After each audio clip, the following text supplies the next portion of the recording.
So we're just going to take a few screws out here.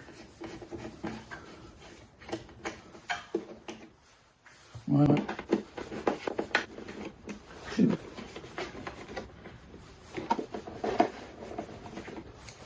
And then this comes off. And there's your bulbs. And so this one right here is the one. So we'll go ahead and put our new 1156 bulb in there. And that's it. So you can see it in there. Interesting. There it is.